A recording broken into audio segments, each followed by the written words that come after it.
Representative Steinberg. Good morning. Clearly, I'm in a different room than you are. I'll find wherever you are shortly. We are here today to talk about something that many of us take for granted will always be there, our emergency service crews across the state. And with each passing year, we ask more and more of emergency service workers in a variety of ways, whether it's putting themselves in harm's way with encountering new factors like fentanyl, or for asking them to use greater discretion in helping people identify their problems and connect with appropriate services in a way in which that hopefully recidivism is decreased. I'm hoping today we will understand some of the differences between communities, because even though we have a certain expectation of emergency services across the state, the capabilities and resources that are available to communities vary widely across the state. And we also have the challenges posed by those that are volunteer services versus municipal supported.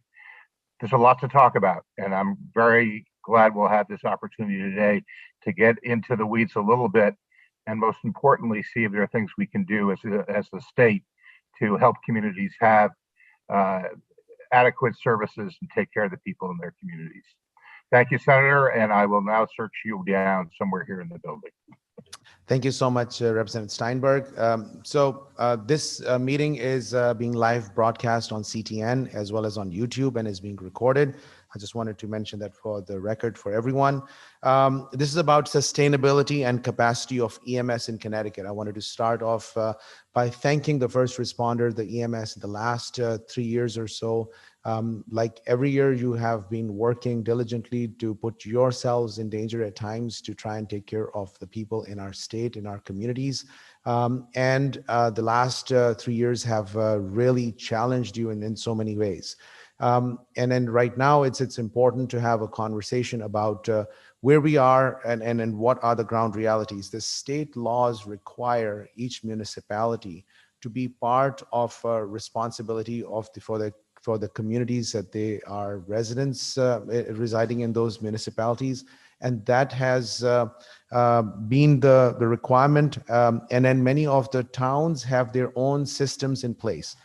Each and every one of the towns have their own ways of trying to address this. And I think it's worthy to have some conversation around this issue. For example, you would see patterns in different towns. Some of them have volunteer EMS services.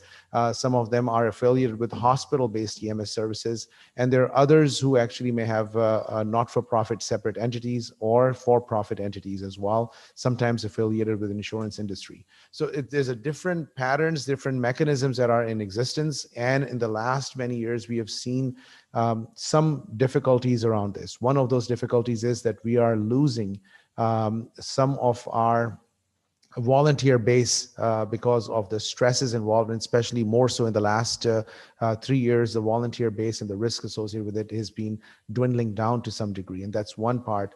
The second part is the reimbursement for the EMS services has been decreasing to the point that the sustainability of the industry is questionable right now.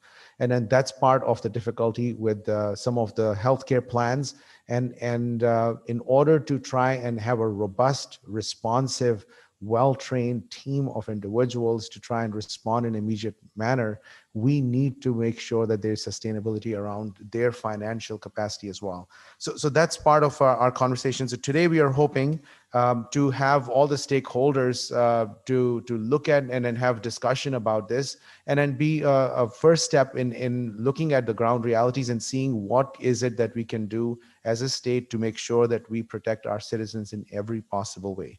Of course, the patients and the families are at the center of this conversation, but then we want to also around this circle, we have the EMTs, the paramedics, We have the municipalities, which are important stakeholders, whether they are larger municipalities or small towns, the ambulance providers, the EMS Chiefs Association, the Connecticut Association of Health Plans, the Connecticut Hospital Association, Department of Public Health, the DSS, Office of Health Strategies. All of them, all of you are part of this conversation. And today we will have some presentations followed by an opportunity to have discussions with many of our fellow stakeholders and then weigh in and then start to identify what are the areas of opportunities, what are the gaps. So I'm truly honored that we are going to be able to have this conversation today. And with that, I see one of our ranking members, Senator Tony Huang, is here. So I will yield to Senator Huang for brief comments. Thank you.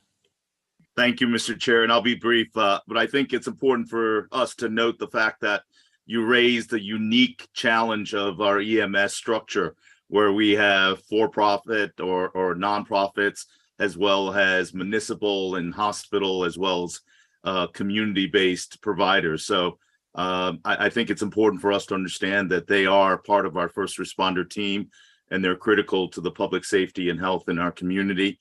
I think something we did do positively last session is the fact that we have now included EMS staffing into our PTSD coverage, which was a error in our ways when we addressed the issue in earlier years. So I'm glad that we as a legislative body can see our possible misses along the way and maybe make some changes as we see them. So, but I appreciate having this meeting. I simply wish that we had a little more notice to have more of the shareholders be involved in being engaged, and a lot more of our legislative colleagues. But I'm glad to hear in and listen to the experts. So I want to thank the chairs for coordinating this meeting. Thank you, Mr. Chair. Thank you so much. So I just wanted to mention some of the presentations today. We will have a representation from the Department of Public Health, and the speakers for Department of Public Health would be Rafaela Kohler. She's a nurse, Director of Office of Emergency Medical Services. Barbara Cass, who's a Chief Healthcare Quality and Safety Branch. Also will be listening in will be Miriam Miller, and as well as Jill Kennedy. And with the Connecticut Association of Paramedics and EMTs, we will have a presentation by Robert Glaspie, who is physically here in the building right now, and Ben Zura, who's online, who's a Region 2 representative. And then we will have Connecticut Legal Rights Project representing the patients and the families will be Kathy Flaherty, who's the Executive Director. Now, within the discussion, we have members of the Office of Health Strategy who are listening in, Tina Hyde, Stephen Lazarus, as well as Department of Social Services, Representative Deidre Gifford, Commissioner, and David Seifel, and then also Connecticut Hospital Association. We have Jim Icobelis, Brian Cornoyer, and Karen Buckley. And with the Connecticut Association of Health Plans, Susan Halpin is going to be listening in. She is not feeling well today, so she may not be able to be part of the conversation. So this would be an opportunity to say all we want to about the health plans, because she won't be able to respond. And then Connecticut Council of Small Towns, Betsy Guerra, who's the Executive Director, is going to be part of the conversation, and CCM with Brian O'Connor, Director of Public Policy and Advocacy, and Mike Musinski, Chief Strategy Officer. And with the Connecticut Ambulance Providers Association, Greg Ellard will be part of the conversation, along with CTEMS Chiefs Association, Bruce Baxter, who is the president. So with that, I will invite the first group of panelists, which will be the Department of Public Health. So Rafaela and Barbara, Ms. Calder and Cass, you're on. Good morning, everyone. Thank you for having us today. I have a PowerPoint to share, so I am going to share the screen, and I'm just going to ask, host has disabled participant screen sharing, so I need to have the host give me authority to share my screen.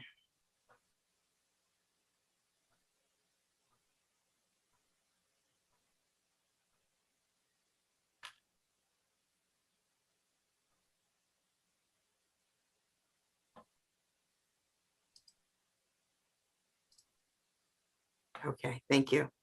Appreciate that. Okay, is everybody able to see the screen? Correct. Okay, so again, good morning and thank you for inviting us. I think this is a very important discussion and I am very excited to be here and be able to provide some information. So my name is Rafaela Kohler. I am the director for the Office of Emergency Medical Services. I'm also a registered nurse and also a paramedic. So my goals here today are to provide you an overview of the role of the Office of Emergency Medical Services in Connecticut, and then to provide you some information regarding the rate setting for EMS and how we achieve that goal. So I want to begin with where the statutes and regulations come from for emergency medical services, and we are in Chapter 368D for emergency medical services, and this chapter is what designates the Department of Public Health as the lead agency for the state emergency medical services program, and is also responsible then for planning, coordinating, and administering the statewide emergency medical care system. It gives our Commissioner of Public Health the authority to set policy and establish wide priorities for EMS. The Commissioner designates the Office of Emergency Medical Services under the Department of Healthcare Quality and Safety branch, and Barbara Cass, as you have mentioned, Dr. Anwar is our branch chief and is the lead for licensing, again, certification and enforcement of all aspects of EMS. So what I have for you here is the specific sections of the Connecticut State Statute as they pertain to OEMS, and then I followed that up with the specific sections of the regulations, and I will be happy to share this so that people have a copy of it, and I'm not going to read through all of that.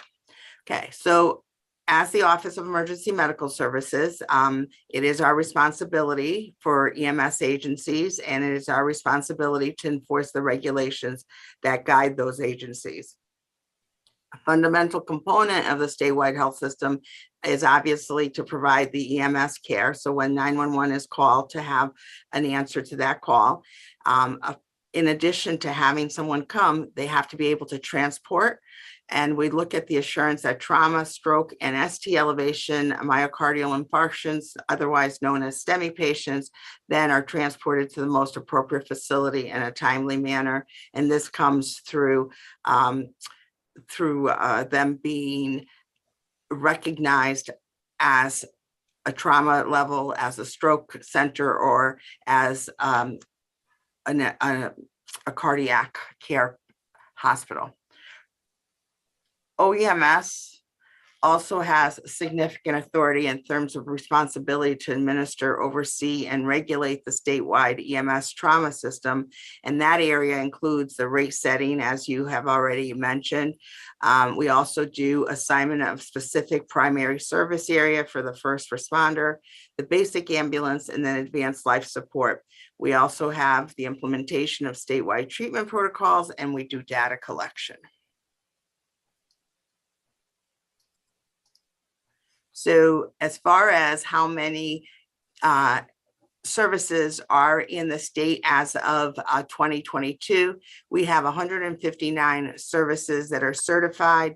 What that means is that they answer 911 calls only. We have 19 that are licensed. They do 911 calls, and they also do non-emergency transports. We have 121 first responder services, and we have 97 supplemental first responder services. So I think it's important when we have the name of first responder to make sure that we separate first responder from EMS medical. So first responder can be fire, it could be a police, but we also have the EMS, which is the third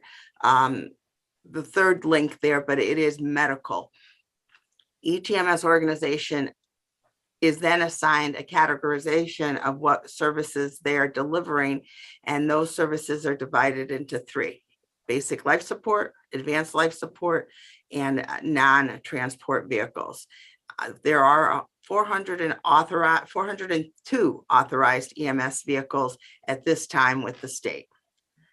This is a slide that shows you how many providers we have, and it's EMS providers. And I know that a lot of times they get called different names, such as ambulance drivers, which is really demeaning because they are not ambulance drivers. They are trained individuals who deliver a specific level of care to patients in need. So we have what's called an emergency medical responder, an emergency medical technician, an advanced emergency medical technician, an emergency medical service instructor, and then the one that I think most people are familiar with is paramedic. I gave you 4 years of numbers as to what the total is in the state of Connecticut. This is who is certified or licensed. So we certify the first 4, we license the last, which is the paramedic. This doesn't mean that all of these providers are actively working, because obviously that is different than how many are registered in the state. I want to mention the Connecticut EMS Medical Advisory Board, which was established pursuant to Connecticut General's Statute 19A 178A. The advisory board functions in a general advisory capacity. They assist in coordinating with the efforts of all persons and agencies in the state concerned with the emergency medical service system, and they render advice on the development of the emergency medical service system. This group that is appointed by the legislators and is codified in the general statute meets on a regular basis and discusses issues as they arise to EMS, and has the responsibility and the availability to have direct conversations with the commissioner so that they can advise on all EMS issues. So I know in the beginning, I talked a lot about the statutes and the regulations, and I didn't want us to seem just like a regulatory hard-faced agency, because I think we do a lot of outreach, and we do that through meetings, communications, and our team of regional coordinators, and we ensure that the EMS agencies and practitioners are kept aware of timely information that is critical to both to their quality patient care and also sometimes to their health, as we have been very active with the COVID response and giving them guidelines as to what is going on statewide and then nationwide. Okay. One of the things that we're very proud of at OEMS is the statewide EMS protocols. Prior to 2016, we had 5 regions, 5 different sets of protocols, and sometimes within those regions, there's different sponsor hospitals, and each sponsor hospital had their own protocols. So as of 2016, we have 1 statewide EMS protocols. The project is ongoing. It's a cooperative effort. It's between a Connecticut EMS Medical Advisory Committee, which houses all of the medical physicians from the different regions, the EMS Protocol Subcommittee, and the 5 regional EMS councils. Medical directors, and as many EMS stakeholders across Connecticut that are, all these meetings are open for anyone to join. The other that I think has made that EMS has made a significant impact is with the Connecticut Statewide Opioid Reporting Directive. And this is a program that's in collaboration with the Violence Prevention and the Connecticut Poison Control, and has enacted a real-time reporting mechanism for opioid overdoses in the state. And what this does is ask the EMS provider to call into the Poison Control Center. When they have an opioid suspicion related case, and then we are able to in real time mark them on a map, which is called the OD map, and then we have that information that we share with our local health departments, our local law enforcement, and we then look at trends and send out alerts as needed into the local communities if we see a trend that's disturbing. All right, I'm going to switch gears a little bit and go to the statutes and regulations for rate setting. So rate setting is under the 19A 177 duties of the commissioner. And as stated in the statutes, it's to establish the rates for the conveyance and treatment of patients by licensed ambulance services and invalid coaches, and establish emergency service rates for certified ambulance service and paramedic intercept services. This does not include the mobile integrated healthcare program and the emergency air transport service. So I just want to make that clear, that it is just for the ground ambulances at this time.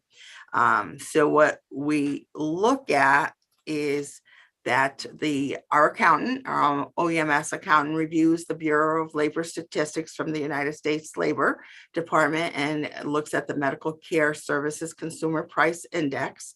We take a 12-month average from the previous year and then the average from 2022 and compare the difference. And that's how the accountant comes up with what is the CPI for the year. We're always a year behind in calculations, as we do not have 2022 data to calculate the next year's rate application, the rates. So we have two ways of applying for rates through this office. We have what's called a short form. The provider accepts whatever the accountant says is the CPI for the year, or you can appeal that short form and go through a long form, which is when the provider requests an increase that's in excess of what the state annual increase has been determined by the accountant. And this is some of the financial information that we ask for and the accountant reviews prior to making a decision of what their rate is going to be. The applications are due by the last business day in August. So we are right now in the process of getting that done. I want to show you the rate increases for the past 5 years. The CPI increase yearly is listed to the left. How many long forms were submitted, as far as how many of those services decided that they were not going to accept the CPI increase as stated and wanted to appeal. So those are the numbers that are there. Obviously, 2023 is still open, as we have till the end of August to get those forms in. How many submitted the short forms, how many are non-charging, and how many didn't submit.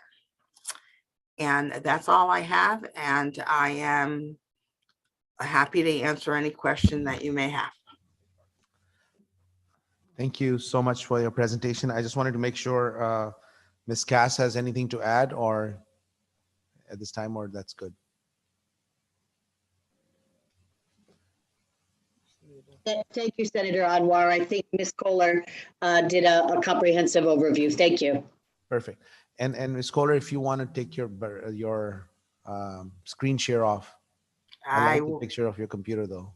Oh, thank you very much. You like the, I'm trying to do that, but it's not allowing me to. Let's see. I might need some help here. Why is it not doing that? Okay, hold on 1 second. And I will stop sharing screen. Did that help? Yes, we are good now. Okay, thank you. Do wanted to open it up to the chairs, the questions, and I think later what we'll have the discussion, we'll be able to have more detailed conversation. We turned the lights down in this room because of the PowerPoint presentation. We wanted to have a better look, but we also wanted to relax a little bit, create an environment of happiness and comfort. I wanted to start with a quick little question. Is there a way to do need assessment and correlate the need assessments with the existing services that are there? Is there a feedback loop system to see how we are going to be ready for the next 4, 5, 6 years? And are there quality parameters that we assess within the state? So as you stated in your opening statement, Dr. Anwar, the responsibility of EMS delivery is that of the municipality, as written under Chapter 57. So the municipality has the authority to authorize and look at the needs of their community and make those decisions on their own. As a state, what we do is make sure that the community is covered by a service. And I think you alluded to the fact that we have a variety of EMS organizations that are available. Our state is primarily covered with volunteer services. And I just want to be clear that volunteer services doesn't mean the true form of volunteer, which means non-paid. So a lot of volunteer services are charging for their calls and are at times paying their responders to do a call. We have a few municipal, probably about 10 right now. We have commercial services, we have hospital-based services, and then we have a nonprofit. But the majority of the state is covered by volunteers. So Okay, and thank you. Does the state require the data from the municipalities to be looked at a central space? we collect EMS data, which we publish in a yearly annual report, which is completed for 2022. And I'll be happy to share that information with you. And the previous years are all on the website for OEMS. So data covers how many calls in each of the individual municipality, how many met the time requirement, what numbers, percentage, such as, which ones were heart attack, which one was considered opioid, which was considered medical stroke. They're broken down into categories, and that's all available on our website. And I'm happy to provide that for you. That would be great. If I may request you, if you would be kind enough to share that with the entire Public Health Committee, we would love to see the trends, because that is going to give us an insight in the trends of what's happening in our state. But also if there's a way to look at the response times and see if there was a way to look at the response times, if they're changing, because many of the times our EMS are involved in falls and taking care of the needs of our aging population. That results in the ambulance service being tied up for not being able to respond to other emergencies at times. So I think that's interesting. I'm sure we will have more questions as well as we move forward. I will see if Representative Steinberg has a question or comment.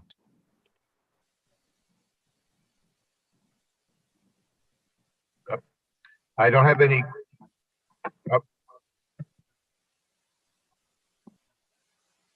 This might. Okay. Thank you. Alrighty then. I don't have any specific questions other than to follow up on Senator Anwar's comments that we seem to filter everything these days through the prism of the pandemic.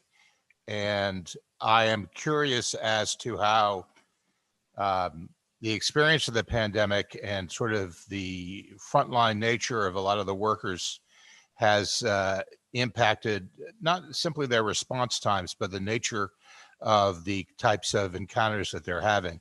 So maybe this is not necessarily data that's readily available, but I look forward to the opportunity to delve into the data from past years to see the changes that have occurred since the pandemic has ravaged our communities. And I'll just leave it at that for now. Thank you, Senator. Okay. Thank you, Representative Steinberg.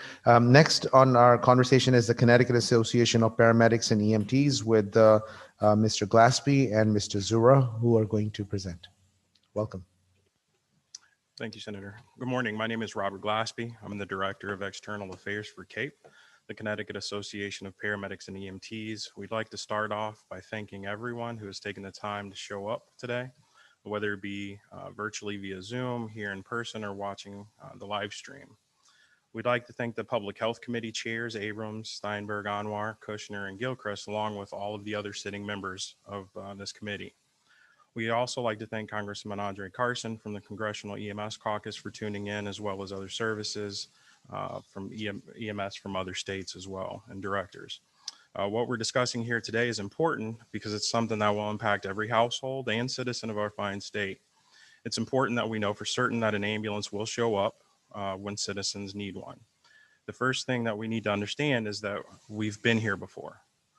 Historically, legislators, as well as agents, commissioners, and directors of state and federal agencies have identified issues in our state EMS system that, if left unchecked, would cause deterioration of our system. Specifically, NHTSA, the Highway Traffic Safety Administration, conducted 3 different assessments of our state's EMS system. These assessments were conducted in 91, 2000, and 2013. The recommendations that resulted from this were ignored. One of the concerns that developed during our research process was the basic information about the structure and performance of the EMS system wasn't available to our state's EMS leaders or providers. It most certainly wasn't available to state legislators. While ChemStar's data has recently become more available, it's solely focused on the aggregation of patient care reports, or EPCRs, which is of limited utility without understanding the larger system and how it's actually functioning. One of the most frequent questions that I hear in this arena is, how is this going to be funded, or how is that going to be funded? When it comes to state or municipal funding of EMS in Connecticut, it's been limited at best. It was difficult to find a substantive reason for the lack of funding. The state funding for OEMS medical service, for the Office of Emergency Medical Services for 2020 was $250,000. This is less than half the cost of operating one BLS ambulance for an entire year. This is the 43rd lowest per capita EMS expenditure of the 46 states for which was published. When it comes to funding, another consideration that came to the forefront was the state's EMS grant system, which is one of the statutory pillars of our EMS system. The concern is that this system too has been unfunded for at least a decade. In regard to ambulance services, municipal funding is inconsistent and generally insufficient. Our study of insolvent nonprofit EMS services in Connecticut shows each of those municipalities where those services operate have had increases in their tax revenues and have had increased their funding to other public services and public safety agencies, but not EMS. Another topic to be considered in our field is the acquisition of commercial ambulance companies by the state's hospital systems. The impact of subsequent mergers and consolidation of those systems has significantly changed the financial, regulatory, and logistical landscape of Connecticut's EMS system. There has been an EMS market flip from majority commercial ambulances to hospital-based ambulance services. The implications of this shift have yet to be recognized or understood by the EMS regulatory system, which continues to operate under the assumptions of the old system. With this shift, the concern is that EMS is not considered when looking at the state's revamped hospital regulatory process at the Office of Health Strategy. Competition between hospital systems is spilling over into EMS in surprising ways, such as recruiting. Competition between hospitals for limited EMS workforce has led to unprecedented pay rate spike. While beneficial from a provider-centric approach, this leaves nonprofit ambulance services struggling to absorb the cost. We've been able to combine public data that is available to create a data system that does allow the EMS system to be seen and understood from multiple levels. The atlas and maps provided should be understood as screenshots of the real-time system that can and should exist. The technology already exists, the data has already been collected and is actively being collected, and the expertise is already employed by the state. Ben and I started the mining process of information to gain a proper understanding of the system in which we work. Understanding the physical infrastructure of the services across the state, our regulatory and administrative agencies and procedures, as well as the funding streams, have become a priority. Most importantly, we wanted to understand the impact on the EMS providers doing the work in the field every day and the citizens who rely on us to do it in a professional, efficient, and caring manner. Unfortunately, we found almost nothing that would serve this purpose. None of the basic information and resources we needed to understand the current state of EMS seemed to exist. We couldn't find it. So Ben and I worked tirelessly to put information that we found together that would paint a picture of the EMS system that could be studied. At this point, what I'd like to do is turn the rest of our time over to Ben Zura, who's actually put together a pretty substantive database. Ben? Thank you. And thanks for having me, and thanks for giving me this opportunity to share. Ben, your voice is a little low. If you can speak up. Sure. Is that a little better? Even more. You may have to scream. I'll try. Let me get the screen share going. Okay. Can you hear me now? Is that better? Not strong enough, but we'll see if there's something we can do on our end. But if you can do something on yours, that would help us. Okay, let's see. Give me 1 sec to check my settings.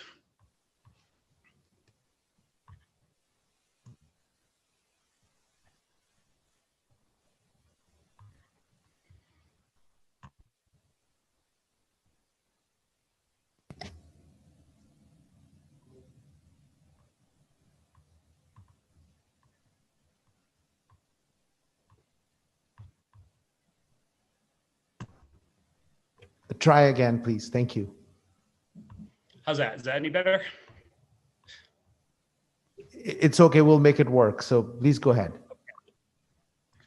Okay, so as Rob said, about a year and a half ago,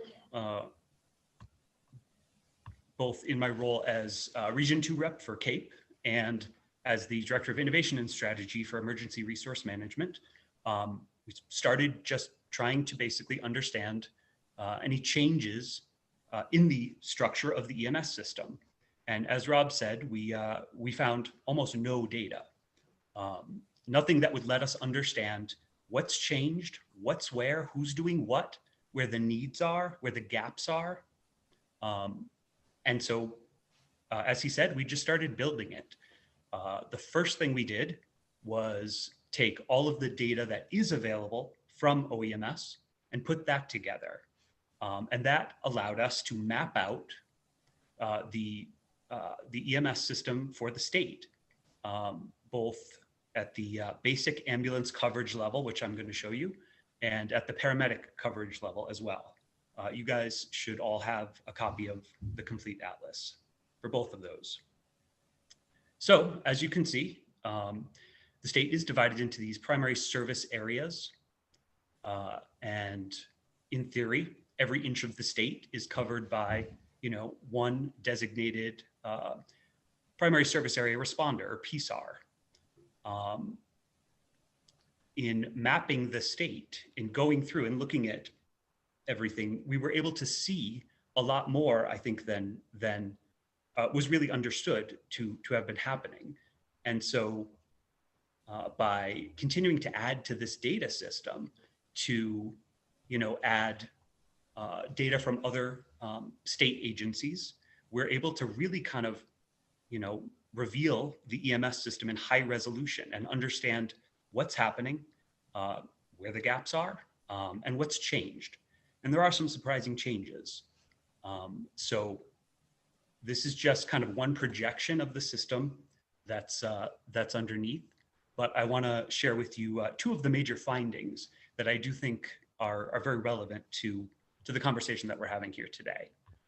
So the first one, the biggest change I think that I found is that in the last couple of years, and certainly over the last decade, many of the major commercial ambulance services that the system is built around have been bought up by hospitals, by the hospital networks.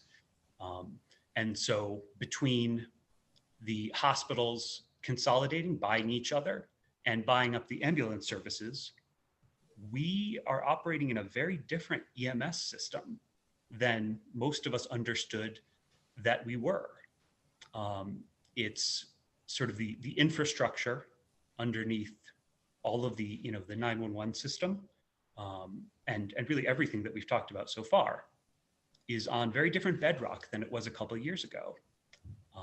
And this has a lot of effects. This has effects that we don't even fully understand. This is kind of where things have ended up after all of these sort of acquisitions. There are really only 3 commercial ambulance services in the state that have PSAs. All of the rest of them are now part of the hospital networks. And that is not something that is widely understood. I think the licensed ambulance services, for example, and those are the ones, as Director Kohler said, that can charge for non-emergency as well as emergency calls. The majority of those are now owned by hospital networks. And so there's been this tectonic shift sort of underneath everything, and it puts all of us in a different place than we were in.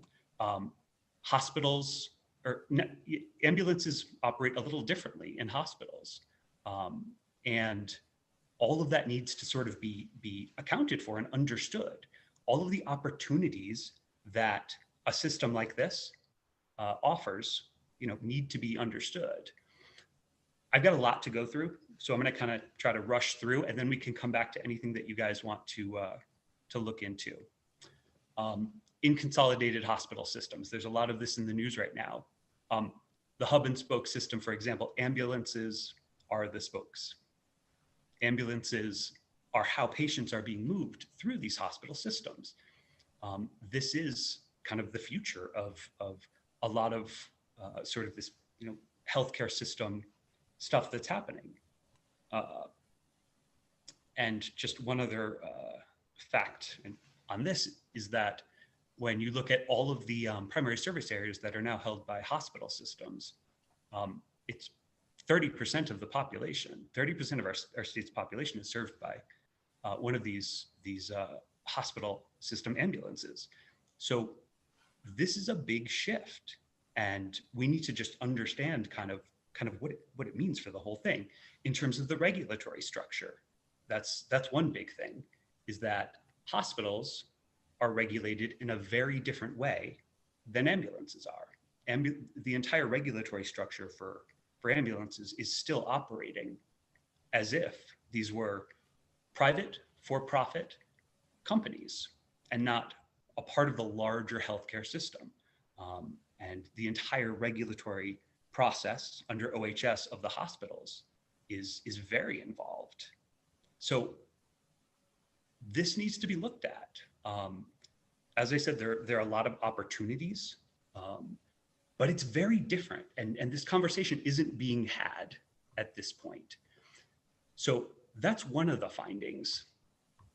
The other one has more to do with the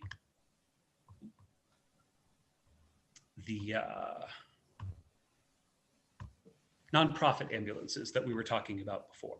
So part of what we were trying to do is actually kind of just collect data on every part of the system.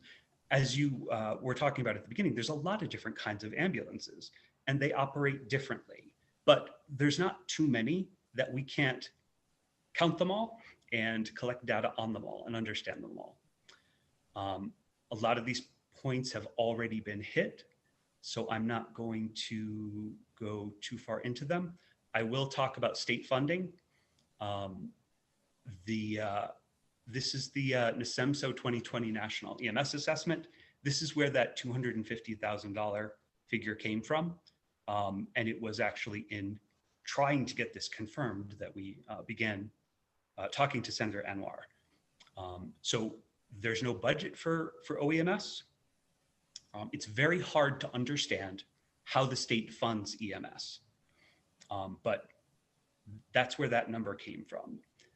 In OEMS's own strategic plan, they talk about how they have no dedicated funding source.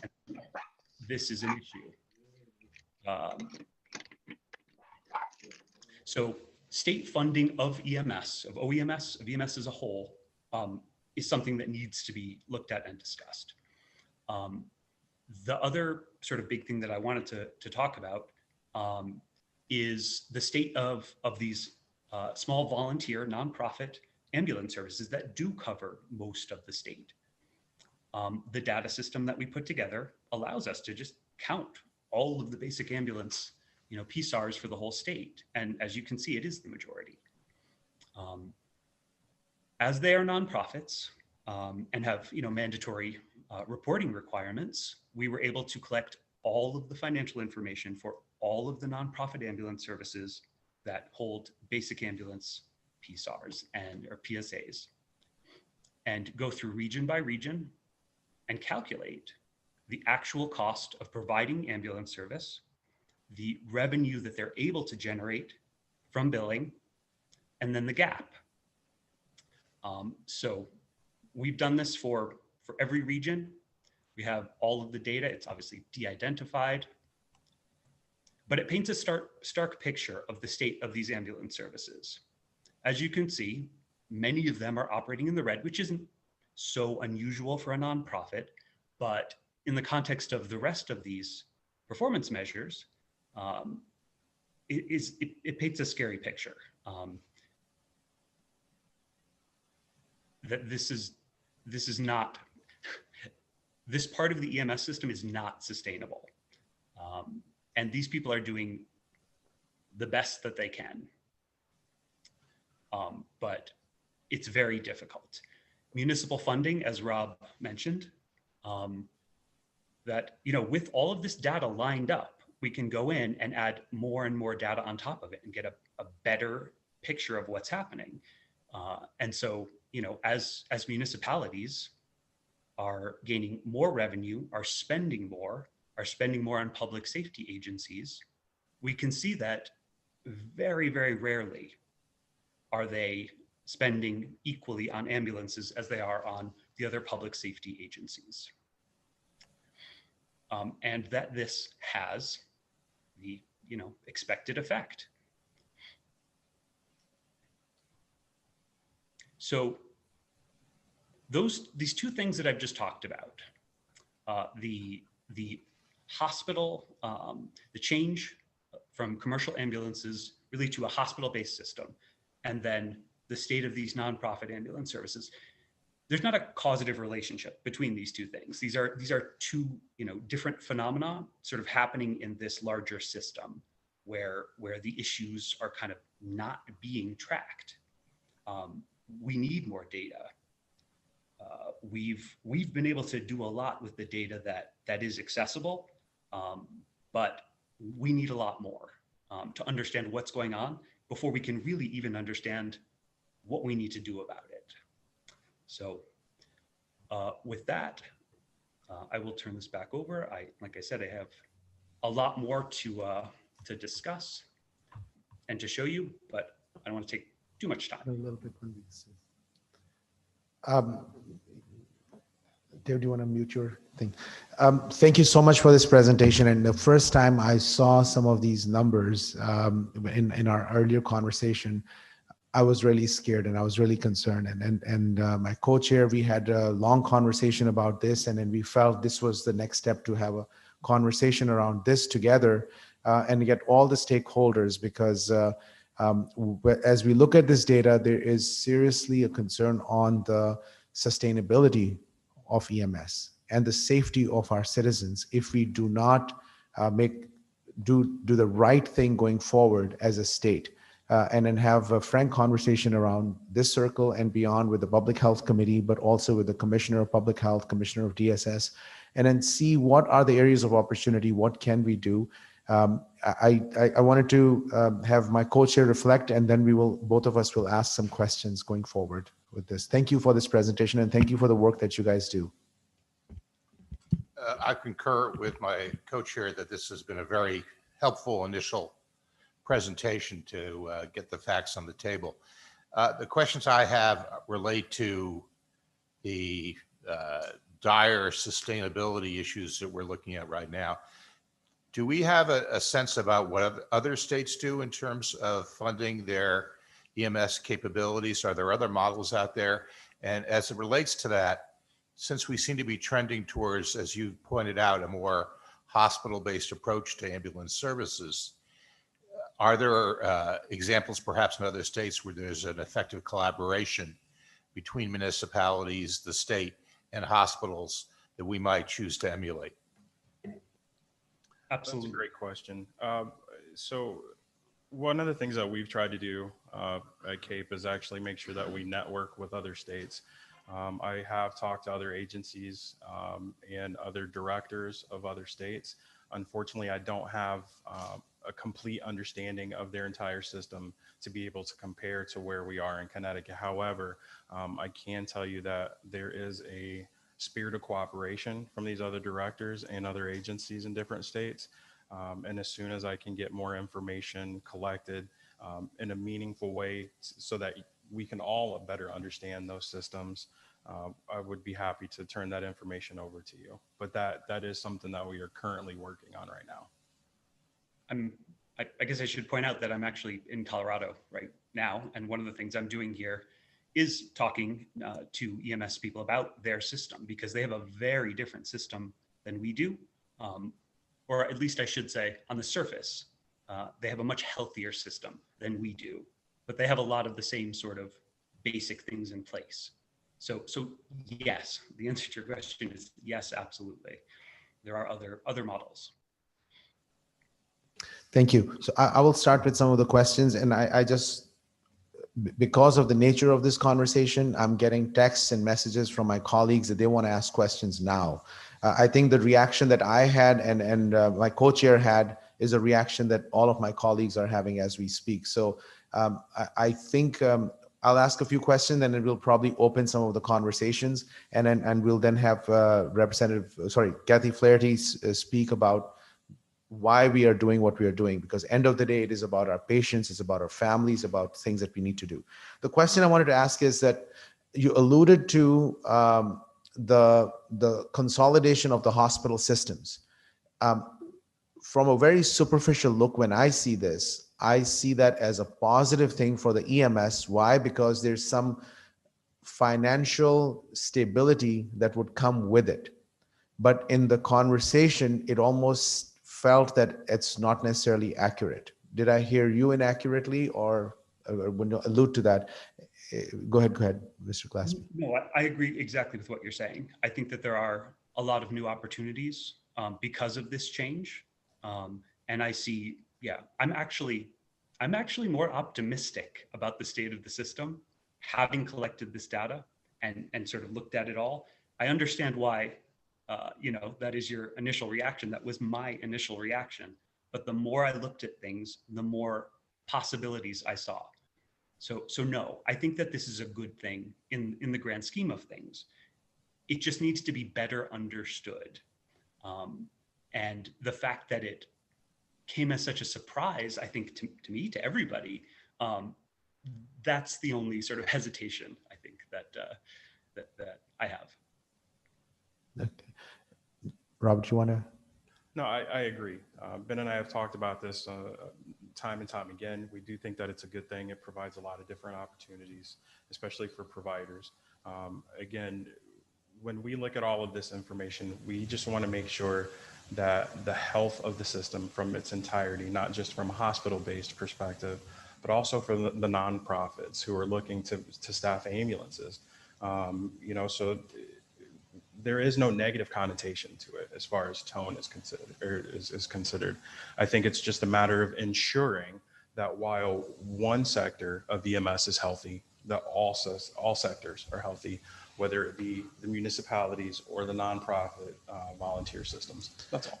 So as I look at this data very superficially, one of the thought that comes to my mind is that the coverage areas for these larger hospital systems have created maybe some level of protection, which will have its own issues that we can look at later. But the existing volunteer-based EMS systems that are there, their sustainability is in question, and we're moving towards EMS deserts in our state. Is that a fair way of looking at it? Without doing anything, absolutely yes. That is the direction things are going. There have been 3 ambulance services that have closed in the last 2 years. So yes, that's where things are going, but it doesn't have to. Okay. None of these numbers are that high. And that's why we need to have this conversation. That's why we need to raise the alarm that it's a matter of time that we will have parts of our state and parts of our communities which will not have the EMS response that we would expect for our own family members. And that's why having this conversation is critical. I have a number of questions, and I just want to be fair to my colleagues because I bet when they ask the questions, many of our questions will be answered. I wanted to ask our Vice Chair, Senator Julie Kushner. She has a question. Thank you, Chairman Anwar. And I want to thank, I will keep it brief because I'm anxious to hear from Kathy Flaherty as well. She always has much to offer. But I do want to say that one of the things that when you showed that pie chart of the breakup of where the services are housed, there's a large number that are in fire departments. And I assume when you say municipalities, you're really referring to those services that are contained within the fire departments. And I think it would be helpful for us to understand how comparatively, better understand how those services match up in terms of quality of delivery of services. And I think that's another area for maybe for another time, unless you want to comment on it now. But just additionally, I want to really thank Robert for being here and being on the advisory committee. I think, Robert, your dedication has really opened my eyes over the last 4 years to sort of the needs and the importance of our EMTs in this spectrum. And I particularly want to thank you for not being discouraged in 2019 when we didn't get it done right away on the PTSD bill. But we came back, we actually got something done that night, if you recall, in making sure that it would be retroactive for EMTs, and we got it done at the next opportunity. So your perseverance and your presence here today is much appreciated. Thank you. Rob, do you want to reflect anything or respond?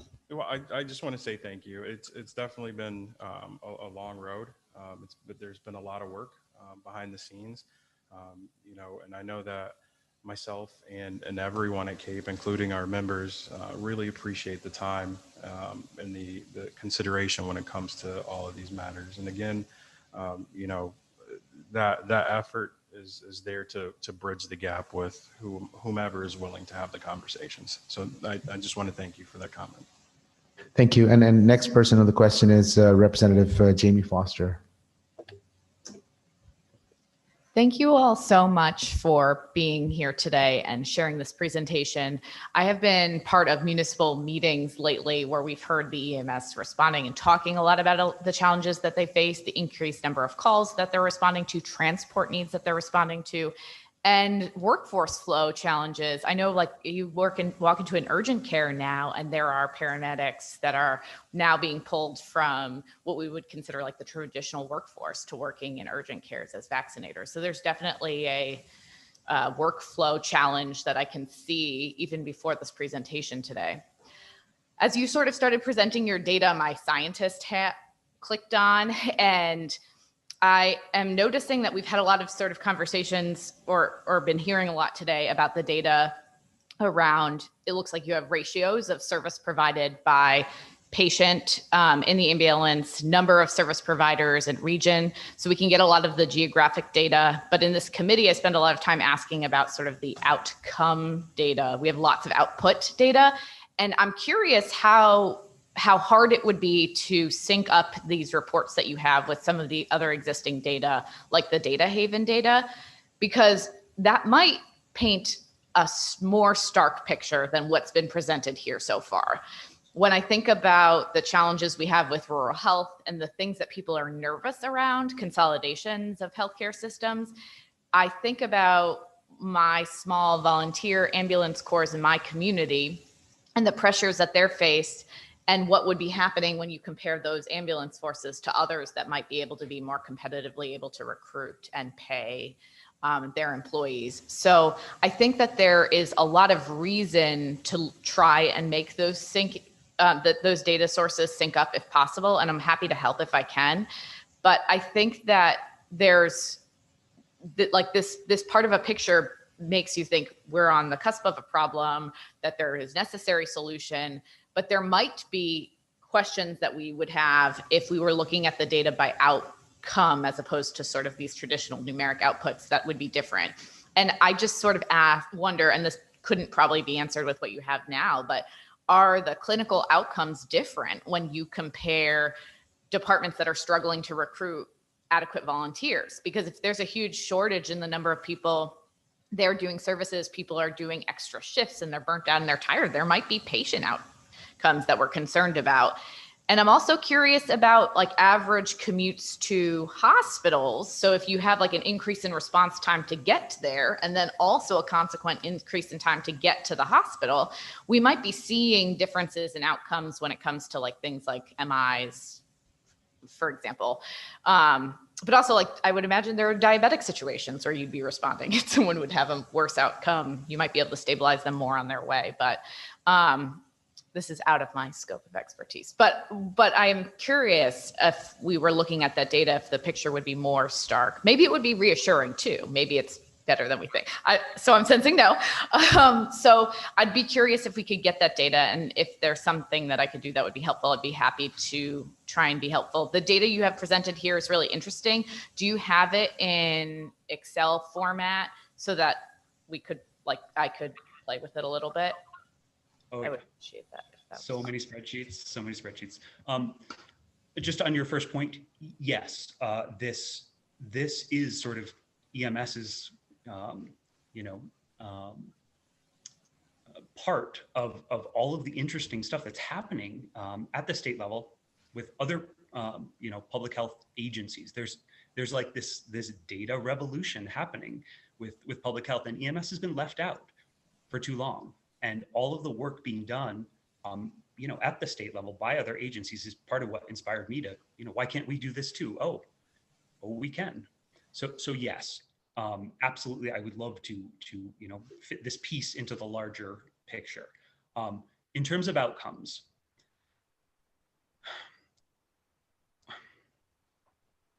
we don't have enough data yet to say that, to really understand exactly what's happening. That's part of the problem.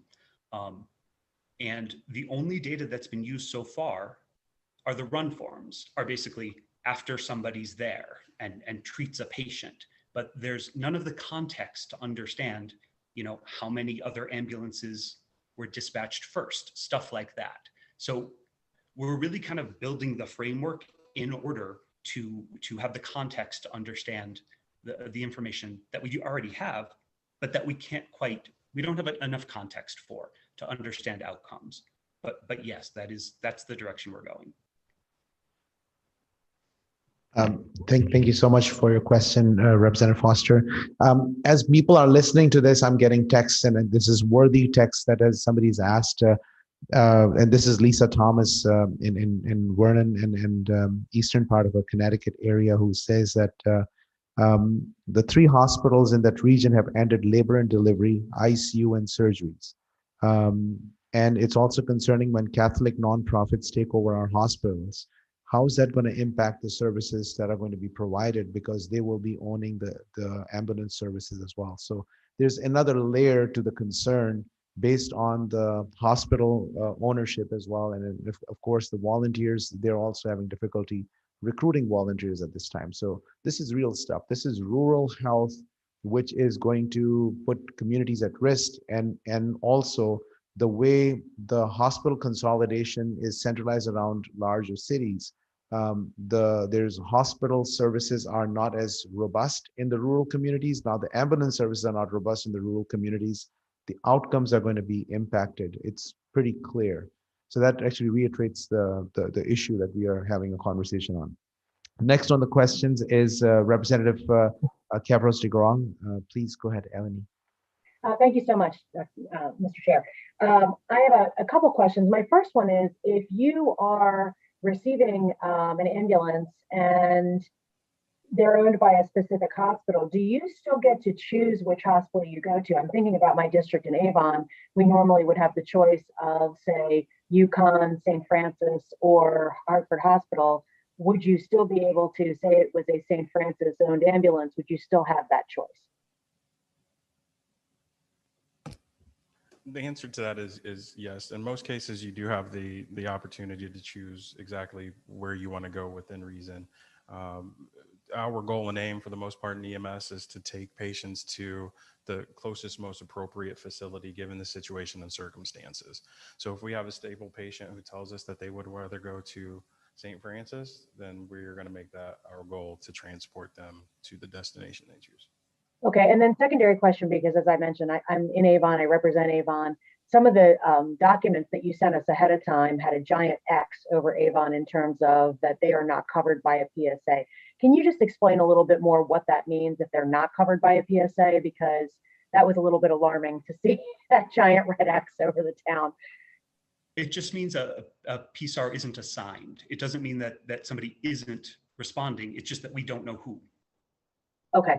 And then my final thing is recently at knocking doors, as we do, I was speaking actually with a constituent who said that there is currently a study being done. I believe it's at UConn, and it just in this field specifically. So I think that when you're talking about needing more data, I'm really looking forward to seeing what's going to come out of that study, because it's something that I think we would all be interested in on this committee. And I had asked her to send it to me when it's completed. She's a graduate student there, but perhaps that could be shared with the entire committee when it's done so that we have a better sense of what's found from that.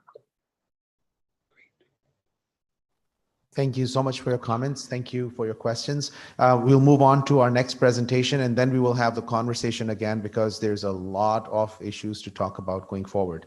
With that, our next person on our list to speak is Kathy Flaherty, who's the Executive Director, Connecticut Legal Rights Project. Kathy. Good morning, Senator Anwar and all the members of the Public Health Committee and other invited guests. My name is Kathy Flaherty. I am the Executive Director of Connecticut Legal Rights Project. We're a statewide nonprofit that provides legal services to people with serious mental health conditions who are eligible for mental health services from the Department of Mental Health and Addiction Services.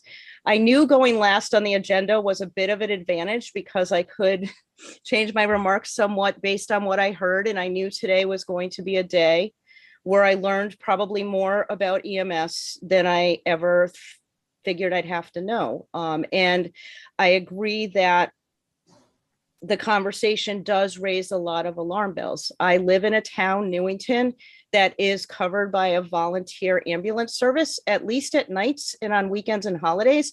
And I actually never knew that until I kind of Googled it while I was sitting here. And so realizing the impact of how EMS works, we mentioned earlier, somebody talked about looking at things through the lens of the pandemic. I very much remember sitting outside getting fresh air in March of 2020, and all I heard was ambulance sirens.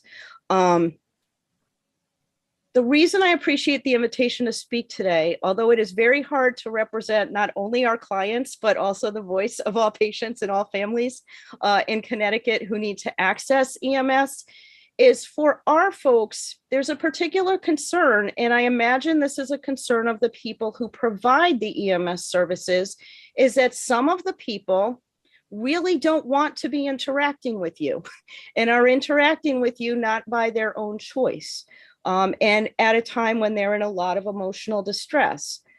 I am one of those people where really my first encounter with an ambulance was not at the request of a family member or me. It happened my first year of law school when I went to see the psychiatrist, and she said she was putting me in a hospital. And I said, no, you're not, because I didn't know it was legal for them to be able to do that. Walked out, was marched back into her office by university police, and then offered the choice of either being put in handcuffs or entering the back of the ambulance willingly.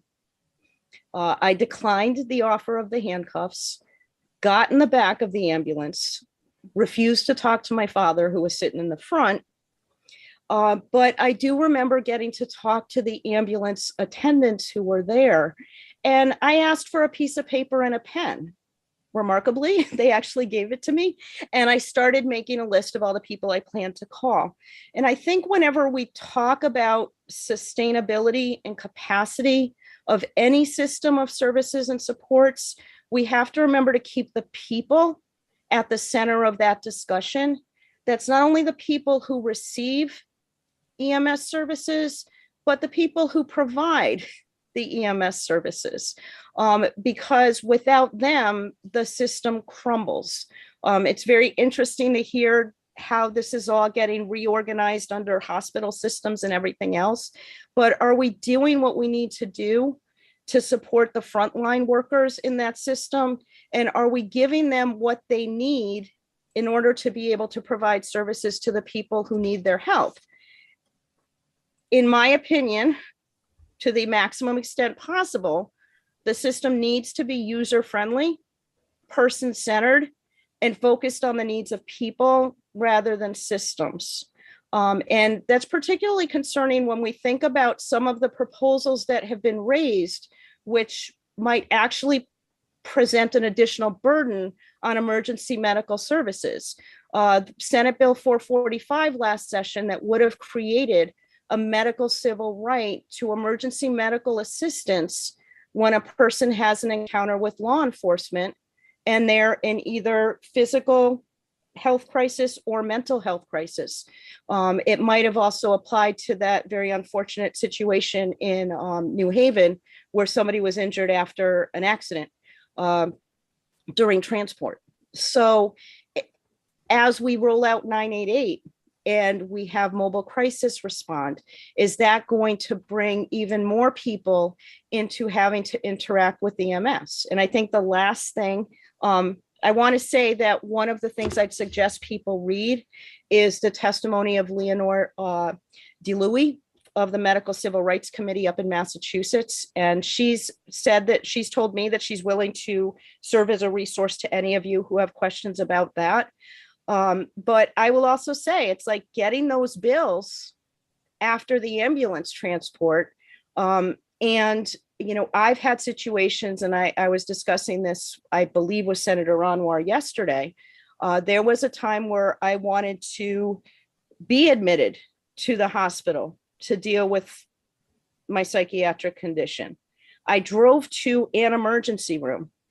They were going to admit me to a different hospital. And I was like, okay, I'll drive there, because I had driven myself to the ER. And I was like, I'll drive myself there. And they're like, no, you can't. We have to put you in an ambulance. This was Massachusetts. So the rules may or may not be different there. But they're like, we have to transport you in an ambulance. And so that meant, as a law student, I got hit with a multi-$100 bill that I couldn't really afford. And, you know, had to arrange with a friend to go get my car at one hospital, get it to me somewhere else. And I think it's remembering that not everybody, when they're interacting with EMS, necessarily wants to be interacting with you. And remembering that as we have the discussion.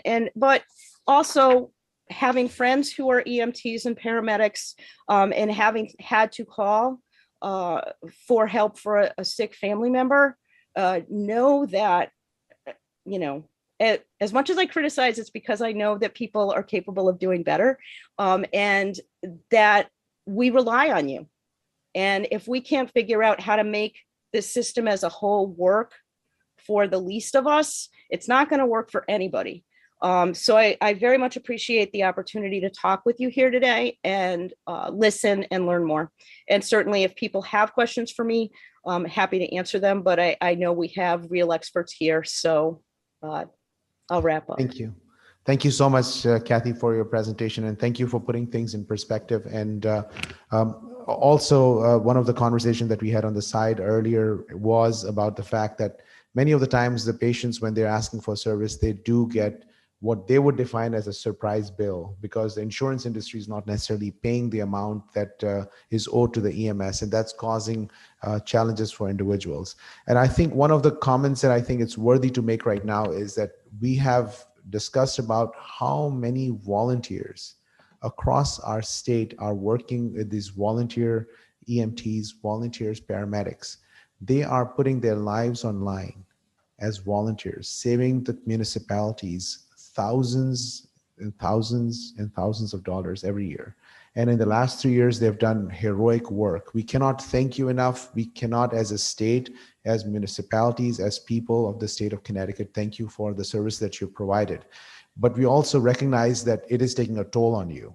And then that's why we want to have this conversation. It's also taking a toll on the infrastructure as well. So that's why it's important to have a conversation, but it's in no way, in any shape or form, to suggest that you're not valued. You are valued so much that we want to make sure you're protected and create a sustainable system.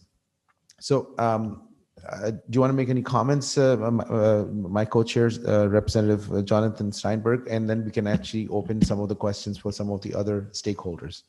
Sure. Thank you, Senator. Really, one simple question, which again goes to sort of the global issues that we've tried to address here. Would you say that most municipal leaders, since there's a frequent changeover in leadership in a lot of communities, are as attuned to the crisis with emergency medical services? We know that in many communities that don't have a large tax base, they don't have the resources. Oftentimes they're dependent on state police to act as local constables, that they're challenged to provide what we would consider very basic services, essential services, as we're talking about in this case.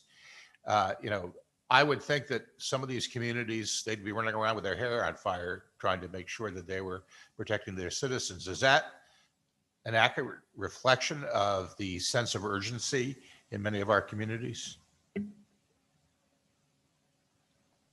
Thank you for that question. That's a great question. And I'm sure Ben would probably agree. He'll probably chime in here too, but I would say it's a very accurate depiction of what's going on.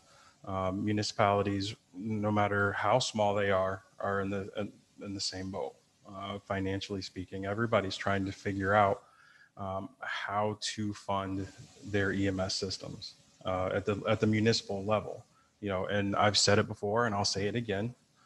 There are only so many spaghetti dinners and pancake breakfasts that you can hold to fund EMS.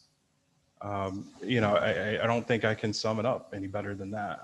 Ben, I'm not sure if you have any additional comments, but that's all I've got for that.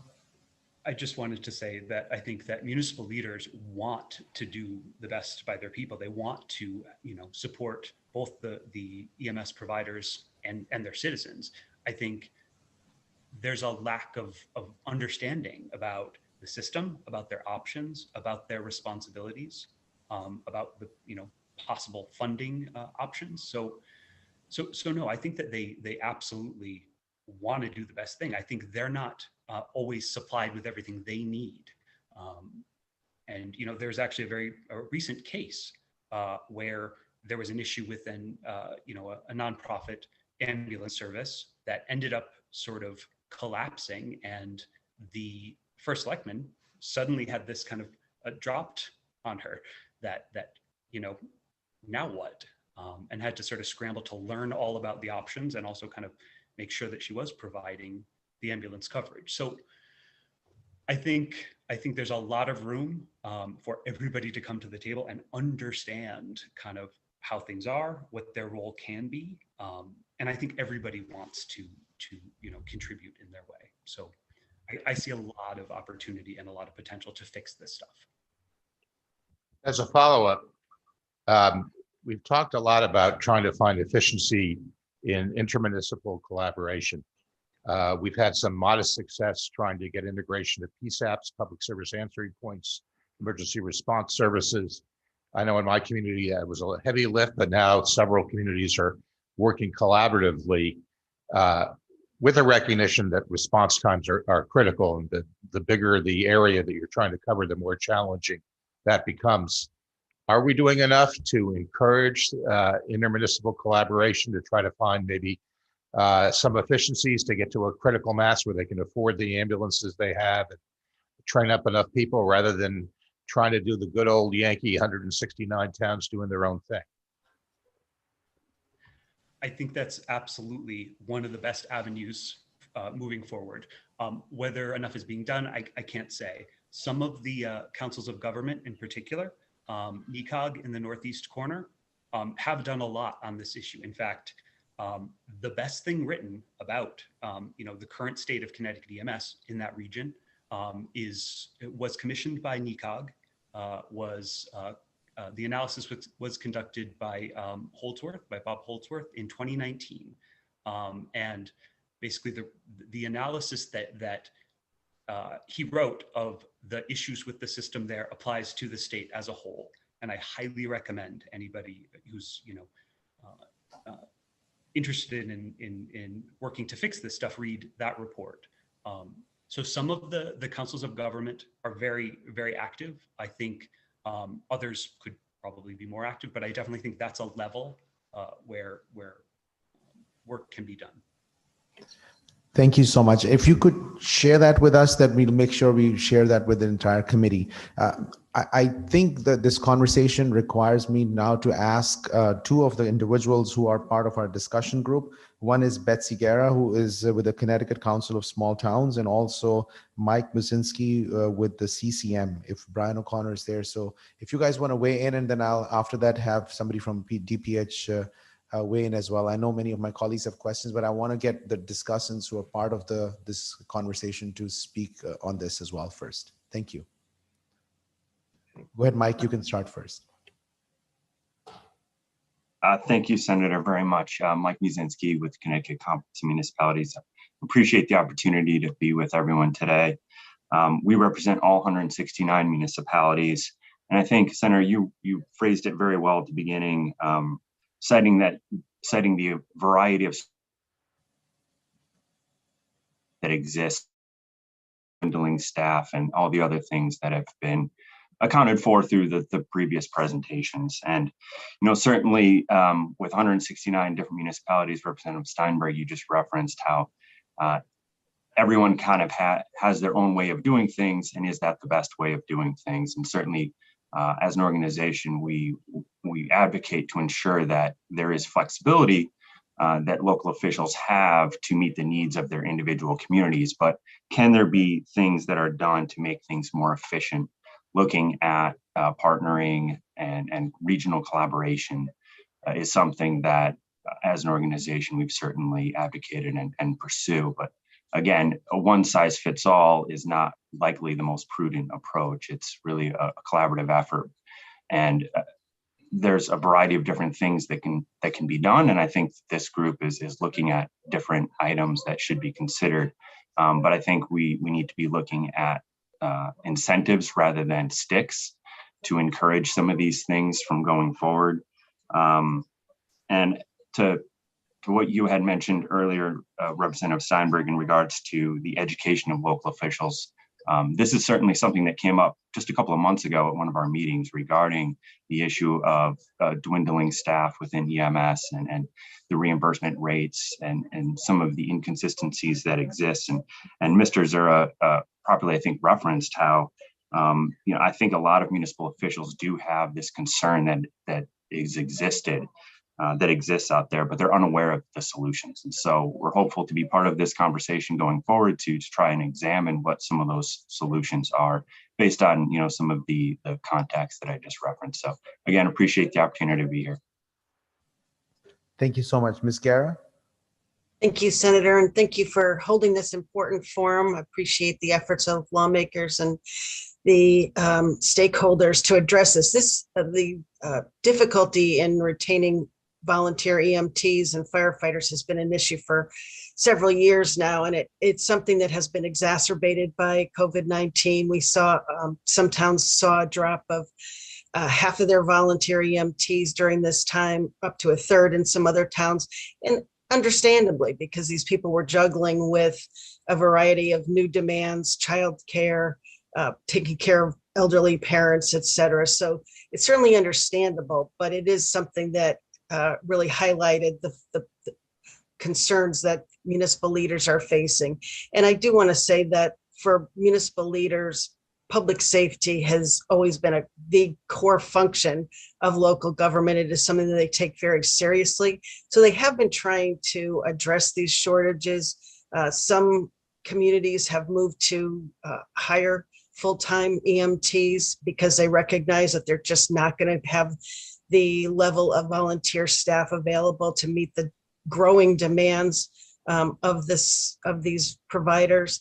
Others are relying on temporary staffing until they can recruit additional volunteers. Some are increasing stipends, providing property tax abatements, providing gym memberships, and other ways to attract and retain volunteers, but it is a struggle. And I think more increasingly, you're going to see towns moving to either a hybrid paid volunteer system, or they're going to have to go to full-time paid, because it's just so difficult given some of the challenges facing municipalities in terms of recruiting volunteers. As Mike mentioned and others have mentioned, the reimbursement rates is something that comes up, that they're too low. They're not keeping up with increases, particularly now when you see increase in fuel costs. Now that's going to be exacerbated with the rise of inflation. We also have there are efforts underway to explore opportunities to regionalize certain services. Certainly this is something that volunteer firefighting have long done in terms of mutual aid, but it is something that we're very supportive of. Clearly response times, as Representative Steinberg and others have pointed out, are critical. So you have to make sure when you regionalize these services that you're still have response times that adequately protect the public. So it is something that we'd be very interested in continuing this dialogue and trying to address ways of addressing these issues. Again, it is a chief function of our municipal governments and something that we want to make sure is fully addressed. So happy to continue this dialogue. Thank you so much. This is very helpful. And I can just also add that knowing some of the communities that you are representing, they are sort of in the center of it. And I just got a message again from Lisa Thomas, who is the Coventry Town Council chairwoman, who has actually said about this concern and speaking about what we need to do. May I ask Greg Allard and also Bruce Baxter to join the circle? We would love your insight. Thank you for being part of this conversation. We need your insight as well. And then for my colleagues who have questions, I want to make sure we get everybody in the picture, and then we will be able to have even more robust questions. And as you're listening to this, I know legislators, we actually are tuned to what are the legislative solutions that we can come up with going forward. So I will ask Mr. Allard, who is with the Connecticut Association of Connecticut Ambulance Providers, if of the conversation that you have heard so far, do you want to weigh in? And of course, right next to him is Connecticut EMS Chiefs Association, Bruce Baxter, if you want to weigh in after Greg. Are we going to go the other way around? No, we're going, I'll go first. Thank you for the opportunity for being here today. Appreciate the opportunity. Was frantically taking notes during the meeting so far, and a lot of points have been definitely on point. There are a lot of changes within our system. Some of the things mentioned today have been around in our system as long as I've been in the system, and that's 30 years now. But there are a lot of changes as of late with the system, and we're all kind of wondering how things are going to impact us. I can definitely agree that reimbursement is a significant issue within our system, because without that ability, we can't, grow our system. We can't make our system more efficient. We can't improve ourselves as providers. So reimbursement is definitely something that is definitely worth talking about. And at the same time, that also helps us acquire our and maintain our workforce. So our workforce has depleted and exponentially since the pandemic, and we're all trying unique ways of trying to, recruit those folks into our systems, keep them within our systems. And at the same time, we also have other systems that are trying to recruit as well, and they have deeper pockets than some of the organizations, and they're, taking them out of the streets and putting them into other healthcare locations. So it's a vicious cycle, and we need to try to resolve that as a system as a whole. So besides those two things, I want to do some of the comments that were being made. We're talking about mutual aid, and there is a robust mutual aid system. As a commercial provider with American Ambulance out of Norwich, we respond into 12 communities around us. So we do have kind of a regional system already within our system, if you will. We are a paramedic level service, and the towns around us, those 12 towns around us, do not have paramedics. So we are responding out into those communities as a as part of the system now, so it is regional. I really appreciated the representative's term, the intermunicipal collaboration there rather than regionalization. A lot of people don't like that word, regionalization. So I really appreciate the term. I'm going to really adopt that going forward. So thank you. Yeah, that is a concern for a lot of providers. They're proud, and rightfully so, and they all do great work. So I think that is definitely something that we should look at as well, is that approach. We do have a tiered response in our system as well. I think that's important to know as well. So it's not only just the ambulance that's responding. You know, we do have those first responders that Director Kohler mentioned. So there are people leaving their places of business, their homes, and responding to that individual in crisis or the accident or whatever it might be. And then there's maybe the fire component, the police component, and then the ambulance. So the person's, I know response times was talked about, you know, it really is the industry is really trying to change to an outcome-based thing. And I know that was something that was talked about, response times, not the sole focus anymore. Sure, in some cases it's important. We've actually changed our systems where there are cases where not responding lights and sirens anymore. And that's all based on medical science, interaction with our medical directors, softwares, all those things that are available to us. So those are some of the things that I noticed and wanted to point out. In regards to the rates that the department or the Office of Emergency Medical Services sets for us, the commissioner has the right to adjust those rates at any point in time. That's within the statute. And throughout the pandemic, our association has reached out, as others have, to seek out a change in rates, even if it were temporary, because of our volumes, because of the fuel costs, as mentioned by one of the representatives. There's been a number of increases, 68% increase in our fuel in a comparison that we did as an association from May of 2021 to May of 2022. So our association as a whole spent another $100,000 in fuel expenses just in that 1 month's view. So we asked the commissioner several times throughout that if they could make an increase in rates. And, unfortunately, we didn't hear any kind of response. We do appreciate the fact that the last session, we did see an increase in our fuel rates at the Medicaid level. That does help some, and we'll expect to see us again this coming session. I'll let Mr. Baxter talk on his points now. Thank you. Good morning, Senator. Thank you for convening this group. It's just yet another forum that we can talk realistically about the erosion of EMS, not only in Connecticut. This is a national problem. It's being discussed in every state in the country.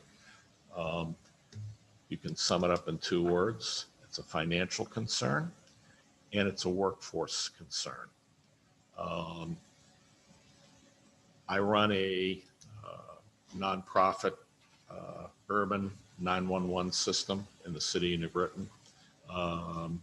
We have a very close working relationship with the city. We're doing some really unique things in our community. There's one point I would make, and this reflects on every community in the nation. Once you've seen one EMS system, you have seen one EMS system. Every EMS system in the country is designed a little bit differently. The parameters of getting expedient, high quality, consistent mobile health care to patients, I think, is a shared commodity where the patient or the residents are at the center of everybody's focus. How they get there is different. In some communities, you may have 4 agencies responding. In some communities, it may be 1 or 2. But once you've seen one EMS system, you have seen one EMS system.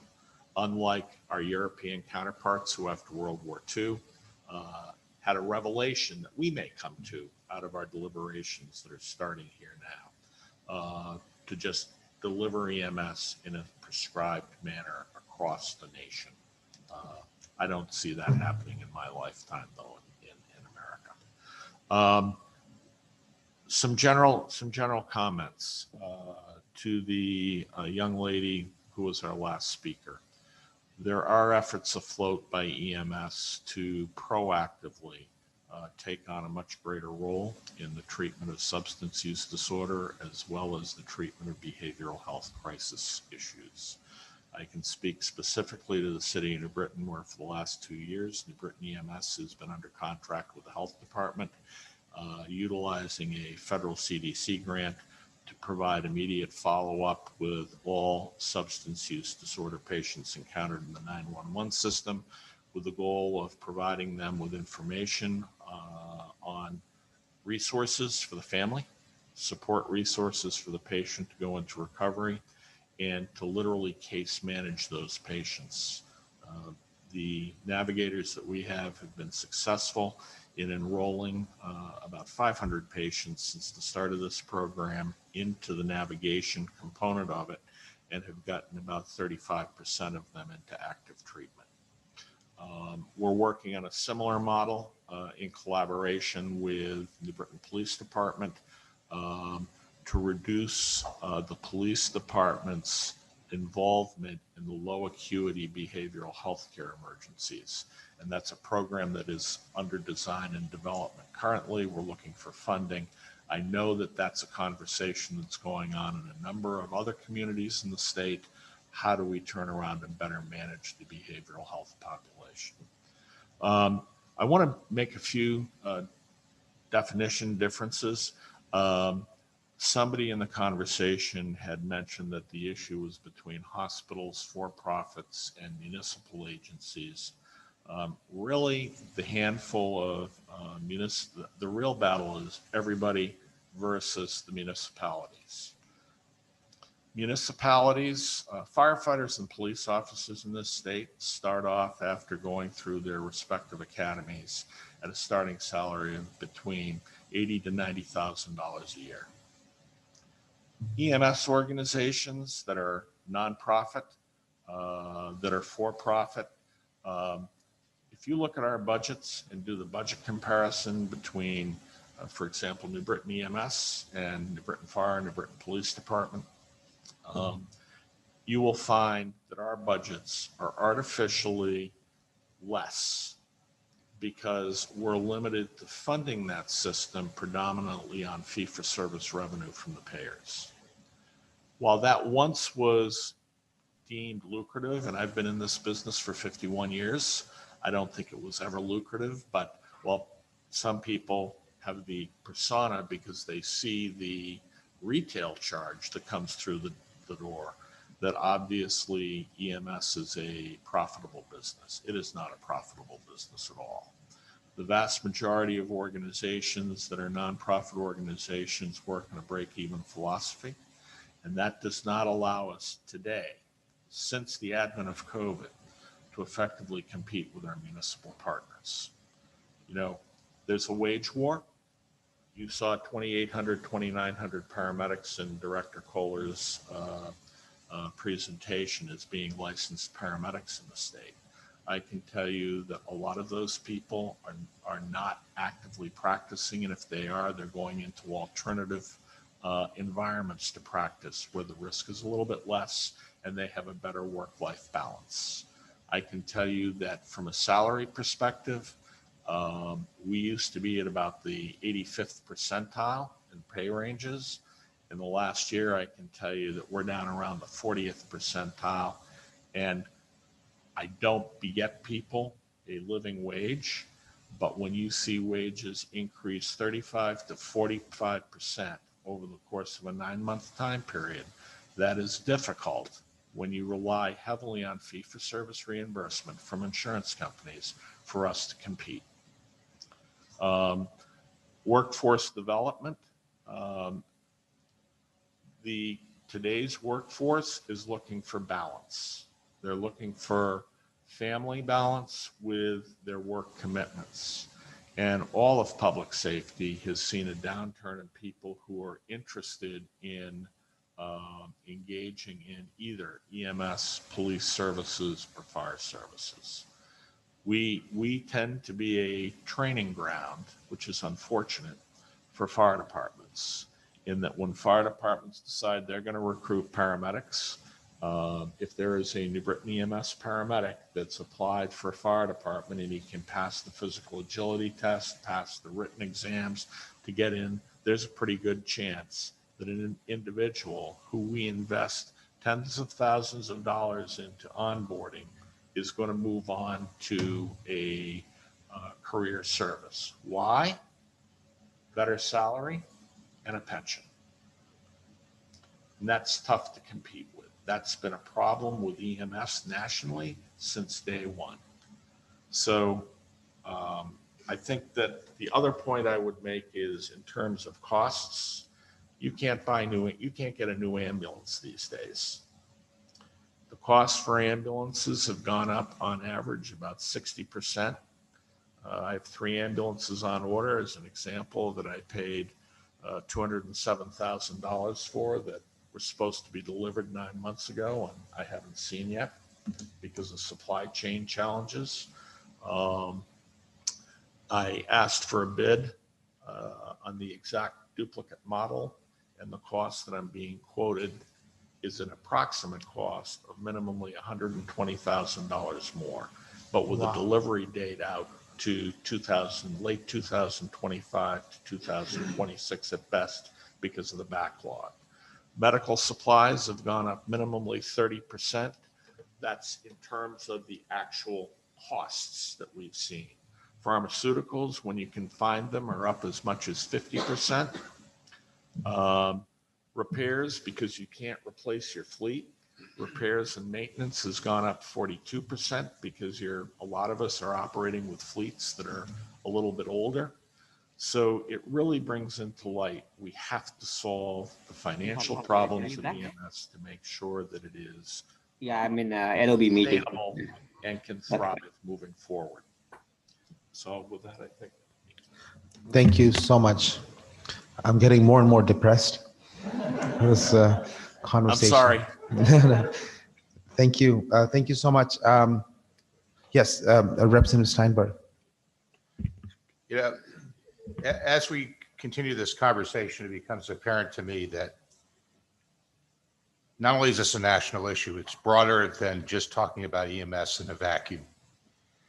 And I'm certainly, and I want to be clear on this, not suggesting in any means defunding the police, but the idea of redistributing resources based upon what we ask of each of these agencies, I think is a conversation that needs to be had.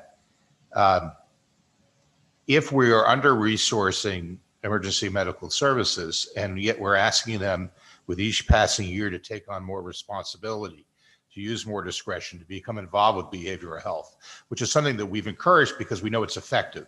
We've been very excited about the piloting of navigator programs because we know we can put people in good hands and make those connections that are important. We're asking EMS to play a critical role in this in some ways as a substitute to a police officer providing the same services, so they're freed up to do other things that are more appropriate for their training and expertise. Maybe this is a question even for Betsy Guerra. Our municipalities having conversations about looking at their response to emergencies holistically across the spectrum of the various service providers and allocating resources according to what their expectations are of these various services. We know for a fact the police and fire are bedrock responsibilities for any municipality, but our emergency services looked at in the same manner as not only being important, but things that are absolutely central to budgeting as well. If I could just respond to one component of that, I think that depends on the municipality. And I think that depends upon the relationship between the municipality and the EMS service leader that's covering that municipality. I think when EMS was designed, we talked about all the clinical care that we could provide. We talked about improving patient outcomes. We talked about everything except, from a national perspective, selling the value proposition of a well-funded EMS system to the key stakeholders in communities. In some areas of the country, EMS is bought and traded like garbage collection. It's the low bidder. You have bidders who come in, do it for nothing, and there's an old adage, if you pay nothing, you get nothing. In some communities that are well-to-do, you can get everything for nothing, just based on the community dynamic, but it's a community-based decision. Connecticut is a leader. We're one of 15 states that have identified that municipalities or counties are responsible for the provision of EMS services to their residents. But we haven't put the same priority to assure that the EMS system is appropriately funded. And therein lies an opportunity. Thank you so much. I just wanted to make a couple of quick comments, and then we'll get to one of the next discussion team members. This conversation is being listened to by Congressman Andre Carson, who is a representative from Indiana, who actually is looking at this work at the national level. So he happens to be a friend of mine as well. So it's good to see that you're there. The second part I wanted to mention, we have somebody from our office, our hospital association. If you guys can share your thoughts about some of the areas you've heard where the challenges are. Could you speak to the challenges a little bit and see how you can be part of the solution? And if you have any thoughts about the hospital association's perspective. Thank you, Senator Anwar. This is Brian Knoyer from Connecticut Hospital Association. I'm joined by my colleague, Marielle Daniels, who may have something to say. First, I want to thank you and the leadership of the committee for bringing everyone together today to discuss this important issue. CHA and Connecticut hospitals have long understood and appreciated the role EMS played in the delivery of care, both pre-hospitalization and post-hospitalization. We have worked closely with the EMS community for a number of years, ensuring highest quality of care to Connecticut patients. Senator, I was happy to hear your clarifying question about the role of EMS integration into hospital systems. And are equally happy. I'm equally happy to hear the response that it is viewed upon not as a negative, but certainly as a positive, to the extent that the integration of EMS into hospital healthcare delivery systems impacts other EMS providers and patients in the state. We would be very willing, as the data becomes available, to sit with the committee and other interested parties to look at that, to ensure that patient care is not negatively impacted. With that, I'll ask if my colleague Marielle has anything to say. Thanks, Brian, and thanks to everybody for, again, this opportunity today to talk about this. I think, as Brian so eloquently stated, we have a vested interest in a really robust EMS pre-hospital care system. It's fundamental to what we do, and we are always ready to partner, I think, and make sure that others are looking at making sure there's a sustainable EMS system here in Connecticut. And I think one of the things that I know from the Hospital Association's point of view during the pandemic, and what we're hearing today, is the workforce piece along with the funding is so very important. I can tell you that during the pandemic, there were various times, and we're still kind of in this situation now, in which the 911 system is the priority, of course. So calls for 911s are being done, but at the cost in some respects to the non-emergency transportation requirements that we also have. And the hospitals were struggling with booking trips for those non-emergency transport situations. So you need a patient gets discharged to a nursing home or has to go to a hemodialysis center or radiation, tons of other healthcare. And we just couldn't get people to fill those calls because all of the providers, whether volunteer, commercial, they were struggling with their workforce. And so that's the first time in 14 years at the Hospital Association that, I can recall that there being, that level of an issue with workforce. So I think we're really invested in making sure that the state of Connecticut is really going to start to look at how do we make sure the workforce and the reimbursement to the system as a whole is really going to help us move forward and hopefully avoid something like this in the future. So I think, that's something I wanted to share with the group today as a stakeholder in this as well. Thank you. Can I ask a question that was asked of me earlier? If the ambulance service is owned by a hospital, Catholic hospital system, or another hospital system, which is restricting some level of healthcare, how is that going to reflect in the services that the ambulance service is going to provide? Does Connecticut Hospital Association have a policy around that? We don't, but I also see Ralph was raising her hands. I do want to let DPH and OEMS, have an opportunity to talk about that, but there really shouldn't be an impact based on that. From my perspective, as part of the EMS system, these patients shouldn't, their choices and their needs shouldn't be impacted by the fact that a hospital is, is the overseer of that ambulance service. I don't know, Ralph, do you want to add anything to that? I wanted to add a few things. Number one, I appreciate the fact that the EMS role is being affirmed as a vital need to our community. I also, given the life and death nature of this job, we know shortages are always a serious business.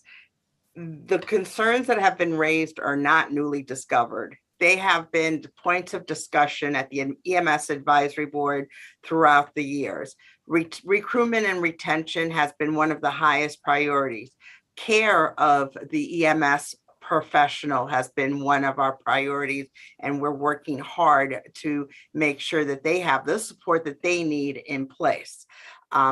I wanted to say that first. Then I want to answer Marielle's question in that whether you are hospital-based, whether you are volunteer, municipal, commercial, nonprofit, you are all following the same regulations and statutes. There are no difference. There's no difference in the licensing and certification of a hospital-based ambulance than there would be if that ambulance was municipal. And if a patient requests to be transferred to a specific hospitals and it's within that catchment area of the service to be able to do that, they are obligated to do that. Now, if I'm living in Hartford and I say I want to go to Griffin Hospital, who's in the northeast corner of the state, the service has the right to refuse that because it would take a car out of service for the amount of time that it would take them to go from a Hartford area to Griffin and back. That would be a 3-hour to 4-hour commute that would be out of service. And I think it's been said before, and I think it's necessary to restate that we try to go to the most appropriate facility, right patient, right time, right care. I think people have heard of the ET3. Those are the fundamental rights that the patient has. So that's one thing I want to mention. I also want to talk about response times. And I think it's been raised, and I'm glad that Greg, you brought the concern up that there has been too much emphasis on the response, and the response are only really critical in the situations that I spoke about before. They're critical with a stroke, they're critical with a STEMI, they're critical with a trauma. Those have been established, and we have regulations that cover that. But in other routine care or 911 calls, there is a position paper by the National Association of EMS Physicians that will state that response call do not have an impact on patient outcomes except for those 3 that I just carved out right now. So I think we have to shift our concentration from response to, someone said eloquently, outcomes. I think that's the place that we need to shift our thinking to. The other part is, we keep talking about the municipality. I think we have said over and over again, and I feel sorry for the municipality leader, because, you know, they have to kind of balance all of this and give the attention to their workforce funding and equipment needs across their municipality. I'm not saying that EMS isn't shorted, because I believe that they are. And I think numbers show that they are. But the responsibility of the EMS delivery in that municipality is just that, of the local municipality. They know their needs, they know their gaps, they know their population, and they're the ones who are responsible for that. We have state statutes that ask them to send us an EMS plan. Unfortunately, that statute has very little enforcement. So we as OEMS can ask for that plan. We can re-ask for that plan and ask again. And if a municipality chooses not to send us a plan, for us to be able to review and look at benchmarks and look at outcome performances, we really have no enforcement power to do that. And that's 19A 181, which is the EMS plans, and it's also on the website. But, you know, do we have concerns in EMS? Absolutely. Are we aware that we have concerns? Absolutely. I don't want the committee to have the representation that we're going to fall apart tomorrow. Is there a cadence to be able to do that? Absolutely, in every situation. But I think we are doing okay. Not good, because we have the concerns that people have talked about.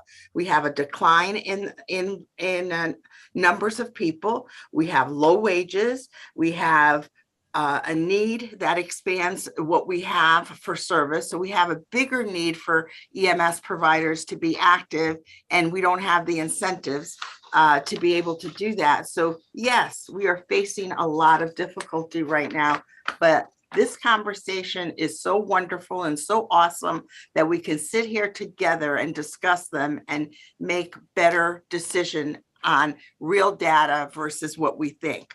The other is that I just want to give Ms. Kohler, sorry to interrupt you, but we have limited time, and I wanted to make sure we get the opportunity to our DSS partners to be able to weigh in as well. All right. Can I just say one more thing? I just want to thank a couple of services that have initiated the Earn While You Learn program. They hire EMS professionals, they pay them while they're taking their classes, and then they hire them post-graduation. So thank you to those services that have initiated those programs. I think that is a great way to show how EMS does work together to solve its own problems. Thank you again. I'm sorry for overspeaking. No, this is good. I think this confirms that we have to have a lot more conversations. There's good, important information. May I ask our DSS partners if they want to weigh in, and then if they have any thoughts, because I think there's a payment component, Medicaid payment component, that is part of the pipeline of survival for the various services, and also how DSS looks at the broader issues and areas of opportunity.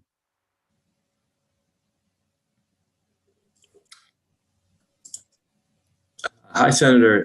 Dave Seifel with Department of Social Services. I'm going to ask our one of our experts, Srinivas, to jump in if he has any comments. But just generally, you know, this forum has been very educational for us. We don't directly provide, my understanding is we don't directly provide emergency medical services, but we're happy to be included in further discussions. And if Srinivas has anything to add, I'd allow him to speak now. Yes, this is Srinivas Bangalore from DSS. I would concur with David. Yes, we would follow whatever DPH has in place and take it from there regarding payment part. We don't really authorize any EMS services unless DPH has authorized it. Okay, thank you so much. And I think we will circle back about the payments and other components at a later conversation. The next person, I know Office of Health Strategies have been listening, and they have suggested that they wanted to listen. And if they want to weigh in and have any comments, you're welcome to do so right now. Good morning. Can you hear me? Very well. Okay. My name is Steve Lazarus. I'm with the Office of Health Strategy. And first of all, thank you so much. This was so educational for us. OHS is happy to provide any expertise that is under our purview, and we will look forward to working actually even with the OPM and trying to coordinate and get back to you as how we can help this situation. So I'll make a quick little comment. Office of Health Strategies has traditionally been the cerebral part of healthcare in our state. And EMS is something that is maybe not at the front and center of the OHS cerebral work. The question is that there's data, there's information, there's a future plan. And somebody with that expertise within the state has an important role to play. And if let's say this is, we obviously know, all of us, all the people who have spoken know that the status quo is not going to be good enough. And in future, it is going to be unacceptable. And if that's the way things are, the state would have a responsibility. And if the state has a responsibility, who will be the body within the state who is going to look at this from a cerebral perspective so that we are vigilant, focused, and coordinated in our response outside of the legislative work. So if let's say theoretically, if OHS is going to be that body, do we need a legislation to do that? How does that work out? And since I'm new, I wanted to ask that question. I think it depends on what exactly the next steps would be. Like I said, we would happy to work with you and to see how we can coordinate that. And we do not have any direct data regarding EMS. As you can tell, from the presentations, I mean, majority of that is with Department of Public Health. But we're happy to work with this committee and through OPM to coordinate the best approach to ensure we can get to a resolution that works for everybody. Okay, this is helpful. And I know we're supposed to be from 9 to 11. We can be 9 a.m. to 11 p.m. and we'll be still not able to address the issues. But I do think that at least what I have learned is that we have a lot more to learn, but we have a responsibility. Like I said earlier, the status quo is not good enough. There are areas of our state where the response times may not be appropriate. Our golden moments of the first time somebody has a problem, they need to have an intervention. Those need to be protected and used. We need a broader strategy for sustainability, financial sustainability, quality sustainability, and coverage sustainability. And those are the areas that we will need to work on. I know the Public Health Committee members are very much on board. I made some list of areas that we can start to look at. Incentivization of collaboration, figuring out the rates, looking at a map and looking at where there is of opportunity and response times are not good enough. Having a central area to look at the response times. We have the data, but nobody's putting it all together and organizing it.